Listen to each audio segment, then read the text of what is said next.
ole Mizo Junior Production channel akalo lom le veka chu chuan chumi mai Mizo Junior Production channel hi ila subscribe lo ni chuan khonga email lo subscribe sakla like le comment kha theingi lo la ole tunla hi kan zoram hi timai tiang khovel dang poni thonga ma se kan zoram be khi kan soidon ni boina hi aron tam tel timai tiang he ai pona ron tam sok mai thia a hun lo la kal zer se chu zong pathian chona hrianga ma se tun tuma kan hria thete chu enge chan ni ta ang ti hi kan discussion don ni tun tum hi keima chon ka soidon wan ang ni pon comment lama te ron soi veula tuna social media lo khate mem chu zilai nau pangkol hi chungchang kha nia chu athiam lo jok chu thu nei tu lam ten hei ang lo an kal chu zelenga adik lo jok chan thiam lo chang mai kha teng kha nia ke nin tuna kan soi the am chun chu tunge thiam lo wang ti hi kan lo ngai to ve thiam chuna nia soi tam lo zo kla khalam pangkha chuan atun ma po khan zir lai le an zir tir tu anti boy ti che chuan kan politician lam pangte poni tho ka teng boy na he ron tam chhori awa zora mi pui de hi kan phili boy than thoi ka sia chuan tun lai hi englo thir hi ahun ma report hi kan tu lo to ka khan boina ron thlen jok ta thir hi fin fiam a saila chian ma saila chuan kan report du ni point mi ke ni aya chin chang hredeu ho ni na he hi tia report chiniam ti te so dila ti khan report chawila chuan baka tun lai chu reporter ti bi kanom to lo phone kan nia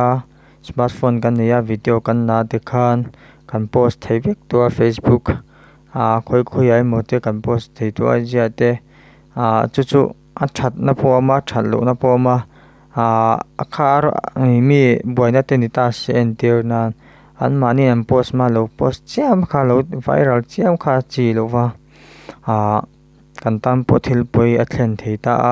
an post nuwa hei boina ron om na chuan hei chot a post thei tuang chi tuang katia kaning lo nuwa chuan post sok taila khateng khan ke mani kha in veng lok taila ti hi karon soidua chuan video kan mo piang hi hei mi inti boina mo thil thlenga piang hi pongtong post chi ni lo social media khan social media hi among thiam te tan a tha em ma se among thiam lo te tan nun chia put na thenia chuwain film kur turin ka cha du che abikin ka thalai pui kum som paruk som pasari chhovel te karon cha du cha keipo hi naupang te kalania social media hi kamang swal le ke point a thalo kho maya chuan game khel mi te ka cha du chu game ringot kha englo aison na tani khel ani chuan khel thlang lo la lekha zile mo thel dang ti lo khan khel top la chuan khami lova engchen mai thlem pui turani lo chuan khel boy du su engma lo nam lowa hun khoral na mai ni ti hi lo hriala chuan in kheli tha ka ti lo nilovin he kan thil ti kan na tho lai ti boy tur khopin hei kan thling sang interna mi rama pose se tiang te kha tiang te nga kan thling sang e jon na tak kan mang turani lo chuan kan thil ti lai ti chatur le kan thil ti lai ngai sak lo tur khopin thil hi kan ei jon na tur tak lo chu war tam loila karon cha duwa kha haju ma sen thuani nga soi thei tak chu karon nei chuang lo nain chuan englo atop nan karon soi du le chu social media te thadewa manga lokna poisa lak nu na tan mang sok tur chun le